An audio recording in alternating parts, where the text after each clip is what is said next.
नमस्कार. प्रथम मी आयुर्वेदाचे आद्यदैवत धन्वंतरी यांना नमन करून माझ्या व्याख्यानास सुरुवात करते. आज आपण प्रमेह निदान यावरती बोलणार आहोत. प्रमेह निदानावरती बोलण्यापूर्वी आपल्याला हे सर्वांनाच माहिती आहे की सर्व आचार्यांनी प्रमेहाचे वर्णन केलेले आहे. म्हणजे बृहत्रयींनी प्रमेहाचे वर्णन केलेले आहे. म्हणजे एवढे त्या काळापासून प्रमेह व्याधीस एवढे महत्त्व देण्यात आलेले आहे. सुश्रुतांनी तर चिकित्सा स्थानात ज्वरचिकित्सा वर्णन न करता प्रमेहासाठी 2 अध्याय दिलेले आहेत. तर हा एक चिंतनाचा वेगळा विषय आहे. परंतु अशा प्रमेहाचं आपण आज इथे वर्णन बघणार आहोत. त्यासाठी आपण चरक चिकित्सा चक्रपाणी टीका जी आहे त्यामध्ये चरक निदानस्थान 4था अध्याय प्रमेह निदानम हा बघूया. 211 पेज नंबर. चरक निदानस्थान 4था अध्याय 3 नंबरचा श्लोक जो आहे तो त्यामध्ये चरक म्हणतात, त्रिदोष कोपनिमित्ता विंशतिः प्रमेहा भवन्ति विकारश्च अपरे अपरसंख्येयः. म्हणजे प्रमेहाची उत्पत्ती ही त्रिदोष प्रकोपातून होते. तसेच त्यांचे 20 प्रकार ते इथे पुढे वर्णन करत आहेत. त्यांनी पुढे हेही सांगितलेलं आहे की प्रमेहाचे अपरिसंख्येय असे प्रकार आहेत आणि या अध्यायामध्ये त्यांनी 20 प्रकारांचे वर्णन केलेले आहे. याच श्लोकाच्या टीकेमध्ये त्यांनी असंही म्हटलेलं आहे की त्रिदोष प्रकोप निमित्ता इति सर्वमेहेषु एव त्रिदोषा कारणम अधिकत्वाश्च श्लेष्मिकादी व्यपदेशा इति दर्शयति. म्हणजे त्रिदोष प्रकोपक निमित्त जरी प्रमेहा व्याधी असेल तरीही त्यामध्ये व्यपदेशस्तू या न्यायाने आपल्याला श्लेष्मा प्राधान्य दिसून येते. म्हणजे श्लेष्म प्रकोप जास्त प्रमाणात दिसून येतो. सुश्रुतांनीही त्यांच्या निदानस्थानाच्या 6व्या अध्यायामध्ये असं म्हटलेलं आहे की सर्व एव मेहा सर्व दोषजा. म्हणजे प्रमेहाला त्यांनीही त्रिदोषात्मकच मानलेलं आहे. त्यानंतर प्रत्यक्ष प्रमेहाचे निदान दोष आणि दुष्य बघण्यापूर्वी आपण चरकांनी निदानस्थानामध्ये जो एक महत्त्वाचा सिद्धांत वर्णन केलेला आहे तो बघूयात. चरकांनी निदानस्थानाच्या 4थ्या अध्यायाचा जो 4 नंबरचा श्लोक सांगितलेला आहे त्यामध्ये त्यांनी विकार विघातक भाव अभाव प्रतिविशेष हा सिद्धांत वर्णन केलेला आहे. त्याचं वर्णन आता आपण इथे बघूया. 4था श्लोक जो आहे, इह खलु निदान दोष दुष्य विशेषभ्यो विकार विघात भाव अभाव प्रतिविशेषा भवन्ति. म्हणजे त्यांनी कुठल्याही व्याधीची संप्राप्ती घडताना निदान दोष दुष्य हे त्यातील अत्यंत महत्त्वाचे घटक असतात. म्हणजे या 3ही घटकाशिवाय कुठल्याही व्याधीची संप्राप्ती ही घडूनच येऊ शकत नाही. तर या 3 घटकांवरती विकार विघातक भाव आणि अभाव यांचा काय परिणाम होतो, विकार विघातक भाव असताना किंवा त्यांचा अभाव असताना शरीरामध्ये कुठल्याही व्याधीची संप्राप्ती कशा प्रकारे घडून येते याचे वर्णन त्यांनी इथे केलेले आहे. विकार विघातक भाव आणि अभाव म्हणजे काय हे आपण सुरुवातीला बघूया. विकार विघातक भाव म्हणजे काय ह्याचे एक्सप्लेनेशन देताना चरकांनी 4 नंबरच्या श्लोकाच्या टीकेमध्ये जी दुसरी ओळ आहे त्यामध्ये म्हटलेले आहे, विकाराणां विघातस्य उत्पत्ती प्रतिबंधस्य भावो विघात भावः. म्हणजे निदान दोष दुष्य यांच्याद्वारे कुठल्याही व्याधीची संप्राप्ती घडून येताना जर या संप्राप्तीमध्ये आपल्या शरीरातील कुठल्याही घटकांचा प्रतिबंध झाला तर त्यास आपण विघातक भाव असं म्हणणार आहे. तर याचे काही उदाहरण बघताना आपण बघूया. चरक चिकित्सेचा 3रा जो अध्याय आहे ज्वरचिकित्सा अध्यायम त्यामध्ये 166 नंबरचा जो श्लोक त्यांनी वर्णन केलेला आहे 413 पेज नंबर. तुमच्याकडे जर चरक संहिता आता असेल तर तुम्ही बघू शकता 413 पेज नंबरवरती 166 नंबरचा जो श्लोक त्यांनी दिलेला आहे त्यामध्ये ते म्हणतात, बलम ही अलम निग्रहाय दोषाणाम बलकृच्यतत्. म्हणजे आपलं जे धातुबल आहे किंवा आपल्या शरीरातील जे बल आहे ते दोषांचा निग्रह करतं. म्हणजे दोषांचा निग्रह झाल्यामुळे जी पुढील व्याधीची संप्राप्ती आहे ती इथे घडून येणार नाही. म्हणजे इथे धातुबल जे आहे ते विकार विघातक भावाचं कार्य करतं. तसेच विकार विघातक भावाचे जे दुसरे उदाहरण आहे ते आपण बघू शकतो. चरक कल्पस्थानाचा 12वा जो अध्याय आहे, चरक कल्पस्थान 12वा अध्याय 675 पेज नंबरवरती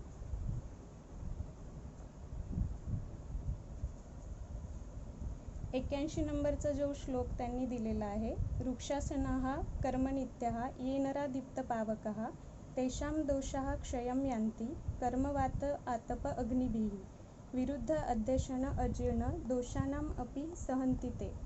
म्हणजे इथे त्यांनी म्हटलेलं आहे की जे नित्य वृक्षासना वृक्षाहार विहार सेवन करतात, कर्मनित्याची टीका त्यांनी देताना खाली टीकेमध्ये दिलेलं आहे, कर्मनित्य इति नित्यम व्यायामादी कर्म करहा. म्हणजे जे व्यक्ती नित्य व्यायामादी कर्म करतात आणि ये नरा दीप्त पावकहा म्हणजे ज्यांचा अग्नी तीक्ष्ण असतो, अशा व्यक्तींमध्ये जो दोषाचा प्रकोप होतो तो कर्मवात आतप आणि अग्निभी यांच्या सेवनाने ते दोष क्षय पावतात. अशा व्यक्तींना कुठल्या वेगळ्या चिकित्सेची गरज नाही पडत. तसंच त्यांनी खाली देताना म्हटलेलं आहे की विरुद्ध अध्यशन अजीर्ण दोषानामपि सहन्ति ते. म्हणजे विरुद्ध अध्यशन किंवा अजीर्णाशन याच्यामधून जो दोषप्रकोप होऊन व्याधीची संप्राप्ती घडून येऊ शकते, ती अशा व्यक्तीमध्ये घडून येताना दिसत नाही. म्हणजे जे कर्मनित्या किंवा दीप्तपावका व्यक्ती असतात, हे त्यांच्यातील विकारविघातक भावाचे उदाहरण आपण इथे बघू शकतो. त्यानंतर जो आपला मूळचा श्लोक आपण बघत होतो, निदानस्थान 4 मधला जो 4था श्लोक आहे, त्यामध्ये त्यांनी विकारविघातक भाव आपल्या शरीरामध्ये असताना किंवा विकारविघातक भावाचा अभाव असताना व्याधी कशा प्रकारे घडतो याचे वर्णन करताना याच श्लोकाची जी टीका सांगितलेली आहे, या टीकेची जी 5वी ओळ दिलेली आहे, त्यामध्ये ते म्हणतात, तत्र विकाराणाम विघातभावस्य प्रतिविशेषा. म्हणजे जेव्हा आपल्या शरीरामध्ये विकारविघातक भाव असतात तेव्हा विकारा अजननम म्हणजे व्याधी उत्पन्नच होणार नाही, तथा चिरेनच जननम म्हणजे जरी व्याधी उत्पन्न झाला तर तो काही काळानंतर उत्पन्न होईल, अनुविकार जननम म्हणजे जरी व्याधी उत्पन्न झाला तर तो लघु असेल किंवा अनुप्रमाणात असेल, आणि असर्वलिंग विकार जननम वा म्हणजे जरी व्याधी उत्पन्न झाला तर तो सर्व लक्षणांनी उपयुक्त नसेल, म्हणजे त्यातील काहीच लक्षणे आपल्याला दिसून येतील. आणि याच्या अगदी उलट जर आपल्या शरीरामध्ये विकारविघातक भावाचा अभाव असेल तर कशा प्रकारे व्याधी संप्राप्ती दिसून येते, तर त्यांनी याच श्लोकाच्या उजव्या बाजूची जी टीका आहे त्यामध्ये खालून एक 6वी 7वी ओळ आहे, तिथे त्यांनी म्हटलेलं आहे, विपर्यय विपरीता इति. म्हणजे अगदी याच्या उलट आपल्याला व्याधीची स्थिती असलेली दिसून येते. विपर्यय इति निदानादीनाम अनुबंधे तथा शीघ्र अनुबंधे तथा बलवताच्या अनुबंधे. म्हणजे जसं आपण इथे बघितलं होतं त्याच्या अगदी उलट आपल्याला विकारविघातक भावांचा अभाव असताना व्याधीची संप्राप्ती दिसून येईल. म्हणजे व्याधी हा घडेलच आणि तो शीघ्र अनुबंधी असेल आणि बलवता असेल. अशा प्रकारे त्यांनी विकारविघातक भाव आणि अभाव असताना व्याधीची संप्राप्ती घडून येताना सांगितलेली आहे. तसेच यापुढे ते या भावांचं आणि अभावांचं वर्णन करताना 3 घटकांचे त्यांनी पुढे वर्णन केलेले आहे. ते पुढे म्हणतात, यदा हि एते त्रयो निदानादि विशेषः परस्परं न अनुबंधन्ति अथवा कालप्रकर्षात् अनुबंधन्ति अबलीयांसो अथवा अनुबंधन्ति न तदा विकाराभिनिवृत्तिः. म्हणजे परस्परं न अनुबंधन्ति हा एक मुद्दा त्यांनी सांगितलेला आहे. तसंच कालप्रकर्षात अनुबंधन्ति आणि अबलीयांसो अनुबंधन्ति, ते आपण पुढे खाली या घटकांचे एक्सप्लेनेशन जे त्यांनी दिलेले आहे ते आपण टीकेमध्ये आता बघूया. टीकेची जी 9वी ओळ आहे त्यामध्ये त्यांनी परस्परम न अनुबंधन्ति म्हणजे परस्परम प्रतिकूला भवन्ति असं दिलेलं आहे. म्हणजे संप्राप्ती घडताना जे निदान, दोष आणि दुष्य हे 3 घटक आहेत, त्यांचा जर परस्पर अनुबंध असेल किंवा नसेल यावरती व्याधींची संप्राप्ती घडून येत असते. परस्पर न अनुबंधन्ति म्हणजे जर आपण या 3 घटकापैकी 2 सुरुवातीचे घटक घेतले, निदान आणि दोष, जर एखाद्या रुग्णाने हेतू सेवन केलेले असेल तर त्याच्या शरीरामध्ये होणारा जर दोष प्रकोप आणि या ज्या हेतू सेवनाचे गुणधर्म हे जर समान असतील तरच व्याधी उत्पत्ती लवकर होते आणि घडून येते. तर यासाठी त्यांनी टीकेची जी ओळ दिलेली आहे, टीकेची 11वी ओळ, त्यामध्ये ते म्हणतात, तत्र तदेव निदानम दोषम अनुबंधाती यद्भूय सामान्यात अविरोधिनम दोषम दूषयति. म्हणजे इथे त्यांना हेच सांगायचं आहे की निदान आणि दोषांचे जे गुण आहेत ते एकमेकांच्या अविरोधी असतील तरच व्याधीची संप्राप्ती इथे घडून येताना आपण बघू शकतो. त्यानंतर पुढचा जो घटक आहे संप्राप्तीमधला, म्हणजे एखाद्या रुग्णाने हेतूचं सेवन केलं आणि त्यानंतर दोषप्रकोपही झाला, तरीही व्याधीची पुढची जी संप्राप्ती असते ती म्हणजे स्थानवैगुण्य असणे आणि त्या दोषाद्वारे दुष्यांची दृष्टी होणे. तर त्यासाठी त्यांनी 14 नंबरची जी टीकेची ओळ दिलेली आहे ती आपण बघूया. तथा दूषस्य च दोषानुबंधित्वं यत् दोषस्य दूषणं प्रति शिथिलत्वं समानगुणत्वात् आदीनां. म्हणजे जो दोष प्रकोप होणार आहे त्याच्या समान गुणाचे जर दूष्य असेल तरच व्याधीची संप्राप्ती इथे लवकर घडून येताना दिसते, आणि जर ते समान गुणाचे नसतील किंवा त्यांच्यामध्ये आधी स्थानवैगुण्य नसेल तर व्याधी घडून येताना दिसत नाही. अशा प्रकारे त्यांनी परस्पर अनुबंधित्व हा इथे घटक सांगितलेला आहे. त्यानंतर जो दुसरा घटक त्यांनी दिलेला आहे म्हणजे कालप्रकर्षात अनुबंधंती. जर एखादा व्यक्ती खूप काळापासून काही हेतूंचं सेवन करत आहे तरीही त्याच्यामध्ये व्याधीची संप्राप्ती घडून येताना दिसत नसेल, तर त्याच्या हेतू सेवनामुळे झालेला दोष प्रकोप आहे तो दोष समूर्छना घडून येण्यासाठी जो काळ आहे तो तिथे अनुकूल नाही आहे, म्हणून तिथे व्याधीची संप्राप्ती घडून येताना दिसत नाही. त्याची टीका त्यांनी खालून 3ऱ्या ओळीमध्ये दिलेली आहे. कालप्रकर्षाश्च अनुबंधो निदानस्य दोषेन तदा भवति यदा हेतुर्विच्छेद कृत्वा पुन्हा सेव्यते काल एव वा चिरेण समानगुणतया हेतुरूपः प्राप्यता इत्यादी तर्कम. म्हणजे अशा व्यक्तींनी जर पुन्हा पुन्हा हेतुसेवन केले किंवा आधी हेतू सेवनाद्वारे दोष प्रकोप झालेला असेल आणि जेव्हा त्याला अनुकूल काळ मिळेल तेव्हा त्या व्यक्तीमध्ये व्याधीची उत्पत्ती आपल्याला दिसून येईल.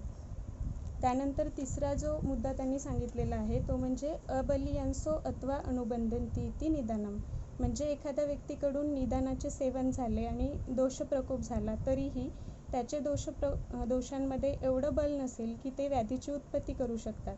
तर त्यांनी टीकेमध्ये काय म्हटलेलं आहे की अबलियांसो अथवा अनुबंधंती इति निदानम यदा अल्पम भवति तदा स्तोकदोषम करोति दोषश्च स्तोकाः स्तोकम च दूषेति इत्यादी ज्ञेयम. म्हणजे अशा प्रकारचा दोष प्रकोप जो असतो तो लीन स्वरूपाचा असतो आणि जेव्हा ह्या दोषांना बल प्राप्त होईल तेव्हा ते म्हणजे काही दिवसांनी किंवा काही काळानंतर व्याधीची उत्पत्ती करतील. अशा प्रकारे त्यांनी इथे विकार विघातक भाव अभाव प्रतिविशेषांचं वर्णन केलेलं आहे. आता हा जो सिद्धांत आहे तो सर्व व्याधीच्या संप्राप्ती घडून येताना आपल्याला दिसू शकतो, परंतु तरीही त्यांनी प्रमेह निदानामध्येच याचे वर्णन का केलेले आहे, तर टीकेच्या शेवटच्या ओळीमध्ये ते म्हणतात एतश्च प्रकरणं सर्व विकारसाधारणम् अपि प्रमेहस्य परस्पर अनुबंधिभिः एव निदानादिर्भिजन्यत्व भवति इति ख्यापयितुं प्रमेह निदाने कृतम्. म्हणजे जरी आपण आतापर्यंत जे बघितलं की दोषाचा अनुबंध असणे किंवा निदान दोषाचा अनुबंध असणे हे या प्रमेहामध्ये आपल्याला अत्याधिक प्रमाणात दिसून येते, अत्यंत स्पष्टरित्या दिसून येतं, म्हणून त्यांनी आपल्याला इथे या सिद्धांताचे वर्णन केलेले आहे. या सिद्धांतानंतर आपण आता प्रमेहामधील जे प्रमेह संप्राप्तीमध्ये जे या 3 घटकांचा काय रोल आहे, म्हणजे यांच्यामध्ये काय असोसिएशन असताना प्रमेहाची संप्राप्ती आपल्याला दिसून येऊ शकते हे आपण बघूया. त्यातला जो प्रथम घटक आहे म्हणजे प्रमेहातील निदान, प्रमेहातील हेतू याचे वर्णन आता आपण बघूया. प्रमेहाची उत्पत्ती सांगताना चरकांनी चरक निदान स्थान 8वा अध्याय जो आहे म्हणजे अपस्मार निदान अध्याय, पेज नंबर 227, चरक निदान स्थान 8, त्यामध्ये जो 11वा श्लोक दिलेला आहे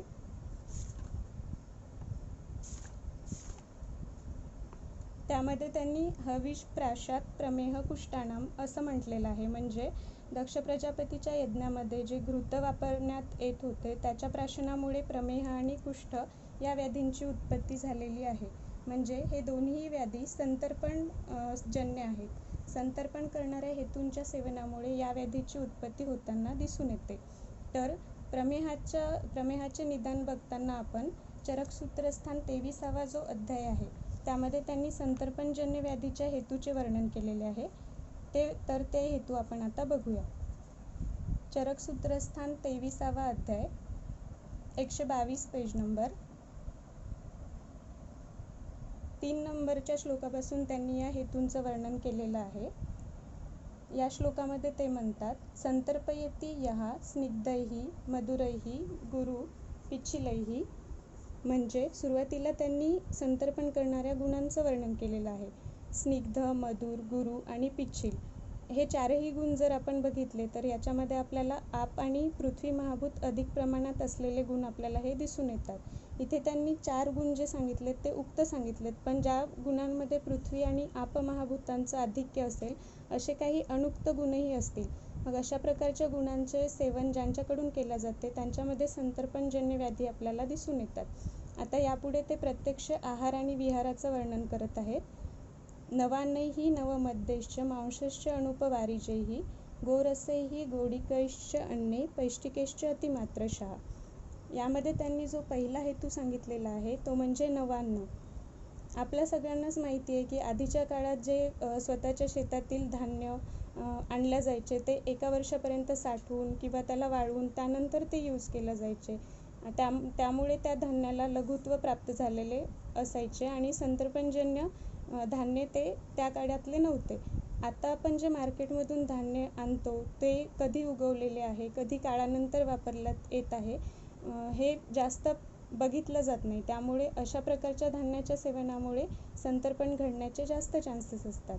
नंतर दुसरा जो हेतू त्यांनी सांगितलेला आहे तो नवमद्यैश्च सांगितलेला आहे.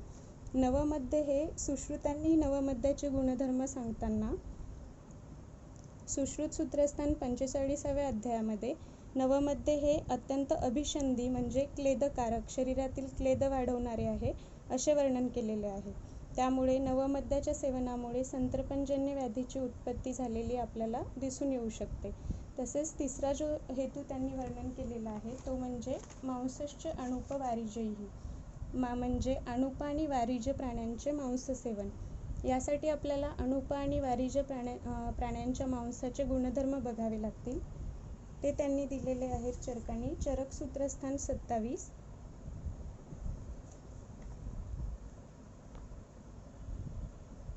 चरक सूत्रस्थान 27 मध्ये जो 56 नंबरचा श्लोक आहे, 56 नंबरचा श्लोक, 157 पेज नंबर.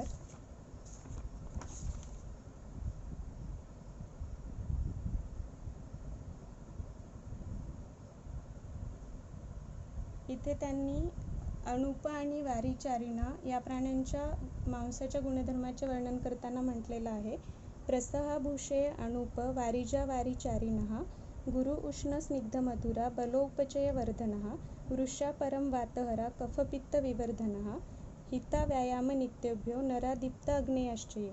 म्हणजे कफपित्त विवर्धन करणारे हे अनुप आणि वारिज या प्राण्यांचे मांस तर आहेच, परंतु त्यांनी खाली काय म्हटलेलं आहे की हे कोणासाठी हितकर आहे, जे व्यायाम नित्यभ्यो, जे नित्य व्यायाम करतात आणि नरादीप्त यज्ञाश्चये म्हणजे ज्यांचा अग्नी तीक्ष्ण आहे अशा लोकांसाठीच या 2 वर्गातील प्राण्यांचे मांस हे हितकर आहे. जे नित्य व्यायाम करणार नाहीत किंवा ज्यांचा अग्नी दीप्त नाही आहे अशा व्यक्तींनी जर या प्राण्यांचे मांस सेवन केले तर त्यांच्यामध्ये संतर्पणजन्य व्याधी आपल्याला दिसून येतात. त्यानंतरचा हेतू जो त्यांनी सांगितला आहे तो आहे गोरस वर्गातील, म्हणजे गोरस, क्षीर किंवा क्षीरापासून बनवला जाणारे पदार्थ यांचे सेवन केल्यामुळेही संतर्पणजन्य व्याधी दिसून येतात. तर क्षीरापासून बनवण्यात येणाऱ्या पदार्थापैकी जो दधी हा एक पदार्थ सांगितलेला आहे त्याचे वर्णन चरकांनी निदानस्थानामध्येही जेव्हा ते प्रमेहाचं वर्णन करतात त्यातील निदानामध्येही मंदकम दधी हा हेतू सांगितलेला आहे. आणि मंदकम दधीचे जर आपण गुणधर्म बघितले तर सुश्रुतांनी मंदक दधीचं वर्णन करताना ते सृष्ट विनमूत्र आहे, म्हणजे मूत्र आणि पुरुषाचे प्रमाण वाढवणारे आहे, तसेच स्त्रीदोषकारक आहे असे सांगितलेले आहे. आणि मधुर दधी हे कफ मेदो विवर्धनम, म्हणजे जे प्रमेहातील मुख्य दोष आहे कफ आणि प्रमेहातील जे मुख्य दुष्य आहे मेद, अशा दोन्हीचेही विवर्धन करणारे आहे असे सुश्रुतांनी दधीचे वर्णन केलेले आहे.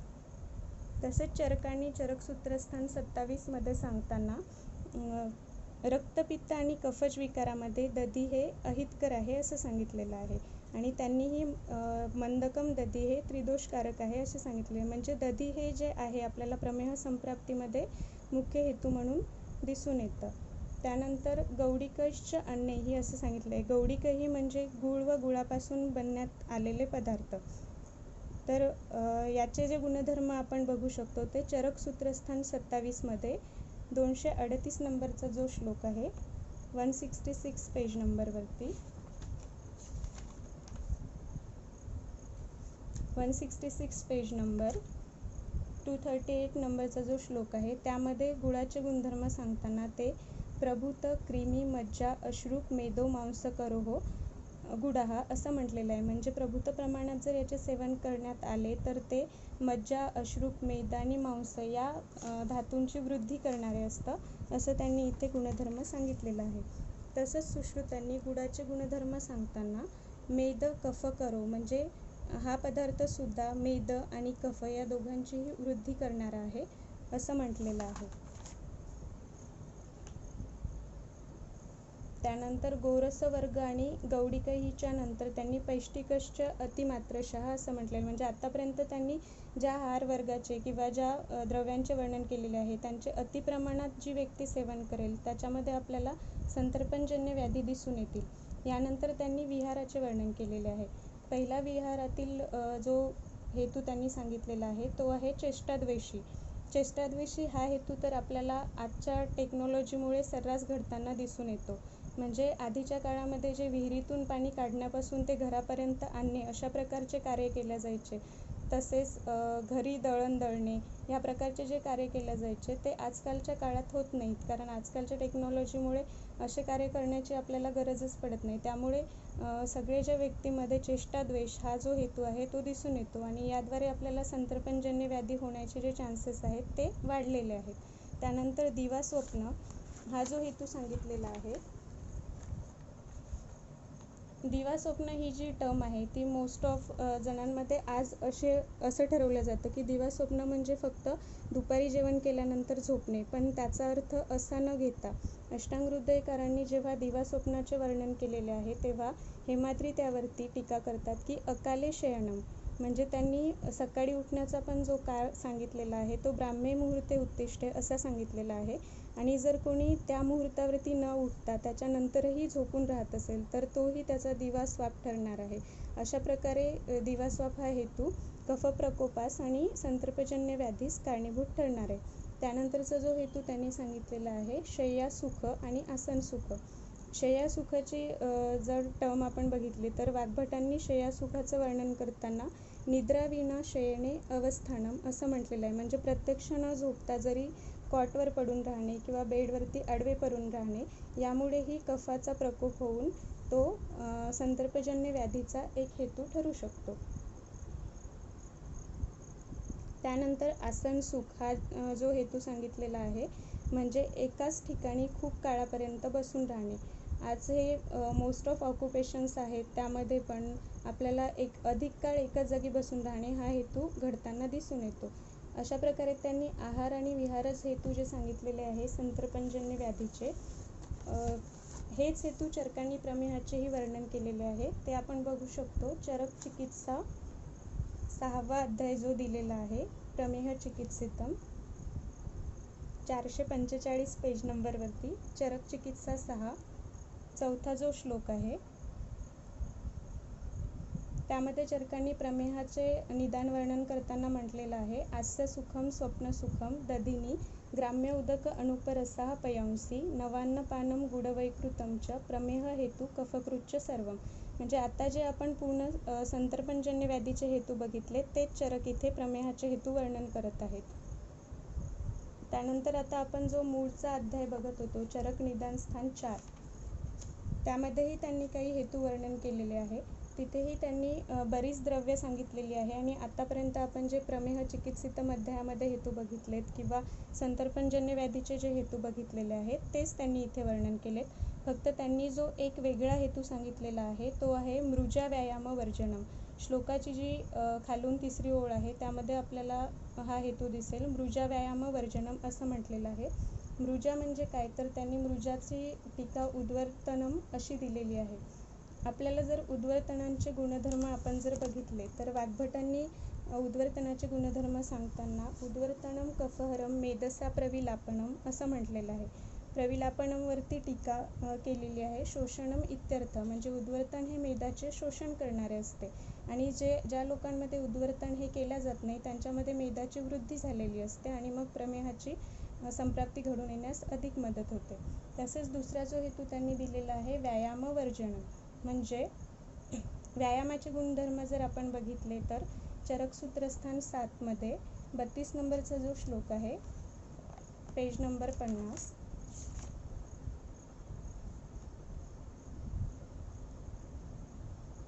चरकसूत्रस्थान 7 32 नंबरचा जो श्लोक आहे, लाघवम कर्म सामर्थ्यम स्थैर्य दुःख सहिष्णुता दोषक्षयो अग्निवृद्धिश्च व्यायामात उपजायन्ते म्हणजे व्यायामाच्या गुणांचे वर्णन करताना त्यांनी दोषक्षय हे सांगितलेलं आहे. तसंच सुश्रुतांनी जेव्हा व्यायामाच्या गुणधर्मांचे वर्णन केले वाग्भटांनी जेव्हा व्यायामाच्या गुणधर्मांचे वर्णन केलेले आहे तेव्हा त्यांनी लाघवम कर्म सामर्थ्यम दीप्तोग्नी मेधसा क्षया म्हणजे मेधक्षय हा व्यायामाचा गुण त्यांनी सांगितलेला आहे. ज्या व्यक्तींमध्ये व्यायाम केला जात नाही त्यांच्यामध्ये परत आपल्याला मेधाची वृद्धी दिसून येते आणि प्रमेहाच्या संप्राप्तीस मदत होताना दिसून येते. अशा प्रकारे आपण संतर्पणजन्य अध्यायामध्ये तसेच प्रमेह चिकित्सितम आणि या अध्यायामध्येही प्रमेहाच्या हेतूंचे वर्णन केलेले बघितलेले आहे. प्रमेहाच्या हेतूंची जी शेवटची ओळ त्यांनी दिलेली आहे, जो 5 नंबरचा श्लोक आहे, त्यामध्ये ते काय म्हणतात की यश्च कश्चित विधी अन्यो अपि श्लेष्म मेदोमूत्र संजननाः स सर्वो निदान विशेषः म्हणजे या व्यतिरिक्त जरी अन्य विधी असतील ज्या की श्लेष्म मेद आणि मूत्राचं संजनन करतात. श्लेष्म म्हणजे जो प्रमेहातील दोष आहे तो, मेद म्हणजे प्रमेहातील दूष्य आणि मूत्र म्हणजे मल. एक दोष, एक दूष्य आणि एक मल असे 3 घटकांचे संजनन करणाऱ्या ज्या इतर अनुक्त विधी असतील त्याही जर सेवन केल्या जात असतील तर त्या सर्व प्रमेहाच्या निदान विशेषामध्ये येतात असं ते इथे आपल्याला सांगत आहेत. तर आतापर्यंत आपण प्रमेहाच्या हेतूचे वर्णन बघितलेले आहे. त्यानंतर प्रमेहामध्ये घडून येणारा जो दोष प्रकोप आहे त्याचे वर्णन आपण आता बघूया. चरक निदान स्थान 4 मध्ये जो 6 नंबरचा श्लोक दिलेला आहे, बहुद्रव श्लेष्मः दोष विशेषः म्हणजे वरील हेतू सेवनाने जो दोष प्रकोप होतो प्रमेहामध्ये तो म्हणजे श्लेष्मा प्रकोप होतो. तरीही श्लेष्माच्या गुणधर्म कुठले सांगितलेले आहे तर बहु आणि द्रव म्हणजे श्लेष्म प्रकोप झालाही तरी तो बहु आणि द्रव गुणांनी होणे आवश्यक आहे. बहुता हे त्यांनी क्वांटिटीसाठी सांगितलेले आहे, द्रवता हे क्वालिटीसाठी सांगितलेलं आहे. म्हणजे प्रकुपित श्लेष्मा हा शरीरातील सर्व भावपदार्थांपर्यंत पोहोचण्यासाठी त्याचा द्रवत्वाने वृद्धी होणे आवश्यक आहे. त्यानंतर त्यांनी खाली दूषांचं वर्णन केलेलं आहे 7व्या श्लोकामध्ये.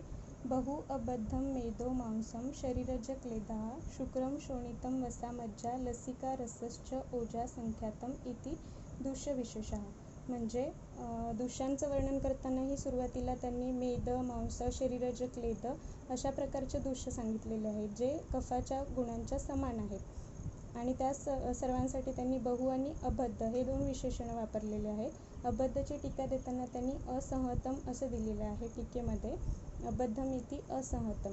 आणि पुढे ते म्हणतात दुसऱ्या ओळीमध्ये तेन मेदसी मांसे वसामज्जोश्च द्वयम अपि शेषेषु बहुत्वम म्हणजे अबद्धम ही जी संज्ञा त्यांनी वापरलेली आहे ती मेद, मांस, वसा आणि मज्जा या 4च धातूंना वापरलेली आहे आणि बाकीचे जे दूष्य त्यांनी सांगितलेले आहे त्यासाठी त्यांनी बहुत्वम ही संज्ञा फक्त वापरलेली आहे कारण बाकीचे जे दूष्य आहेत ते ऑलरेडी द्रव स्वरूपात आहेत.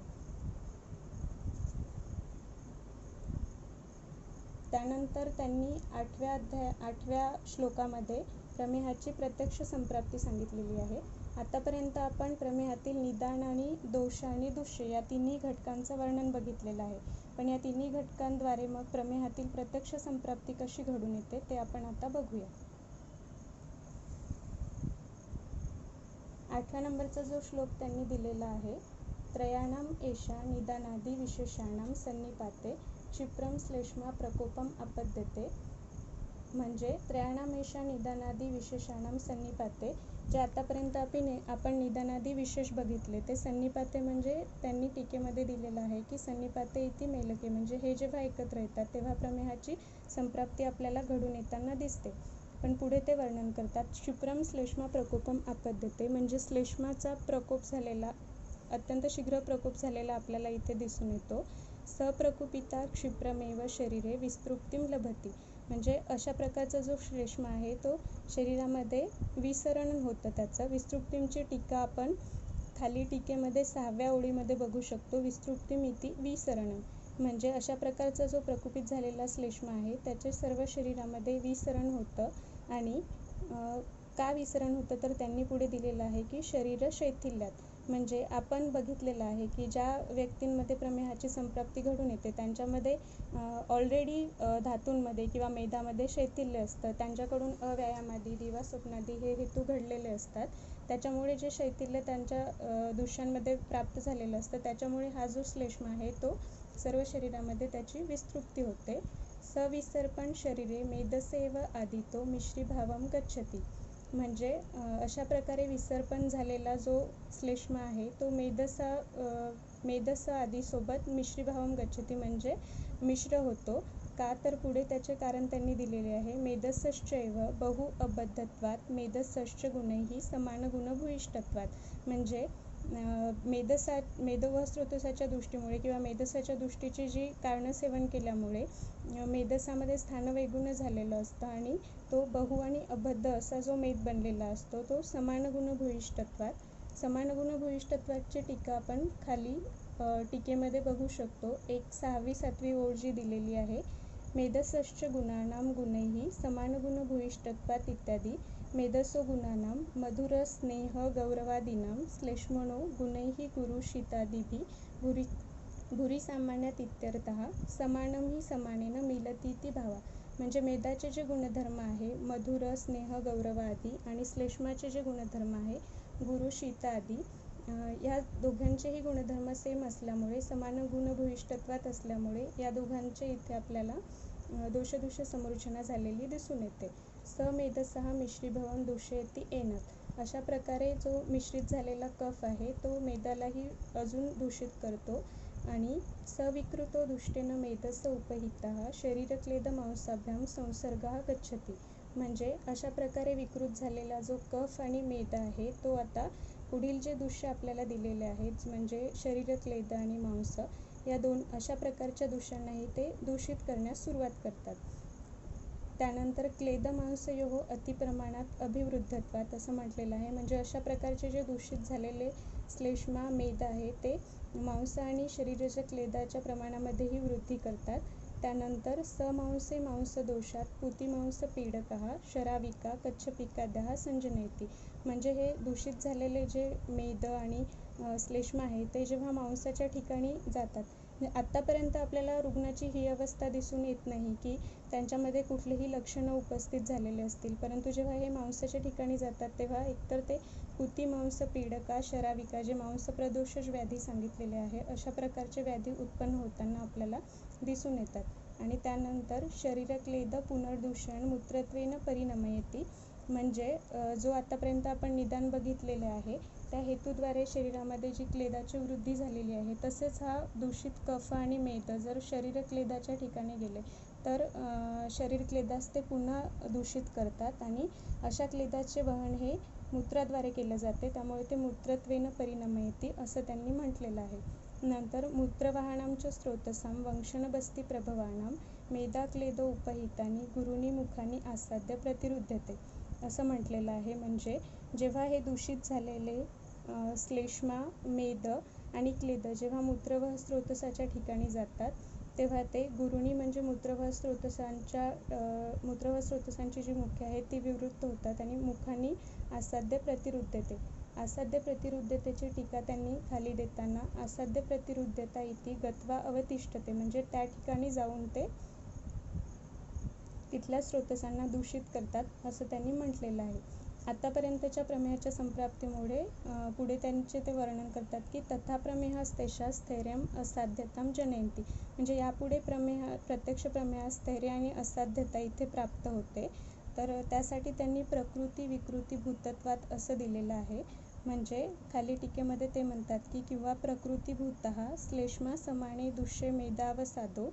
म्हणजे प्रकृतीभूत आपण कधी म्हणणार, तर जेव्हा श्लेष्मा हा समान गुण असलेल्या मेधाशी त्याची दृष्टी होते आणि प्रमेयाची संप्राप्ती घडून येते, तेव्हा ते प्रकृतीभूत असतात. आणि विकृतीभूतश्च असमाने शोणितादो. म्हणजे विकृतीभूत आपण कधी म्हणणार, तर श्लेष्माचे गुणधर्म नसलेल्या शोणिता आदींशी जेव्हा श्लेष्माची दोषदुष्य समूर्छना घडून येतो, तेव्हा त्याला आपण विकृतभूत असं म्हणू शकतो.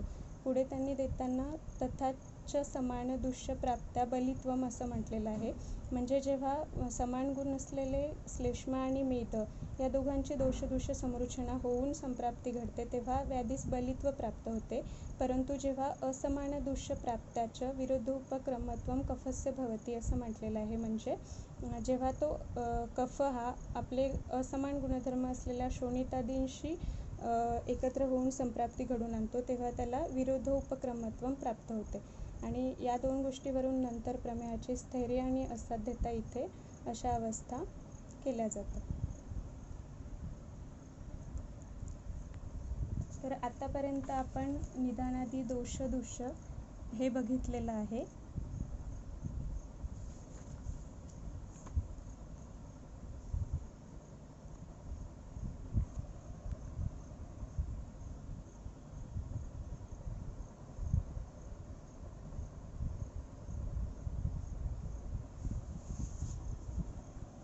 मी सरांचे आभार मानते की त्यांनी मला या ठिकाणी बोलण्याची संधी दिली. धन्यवाद.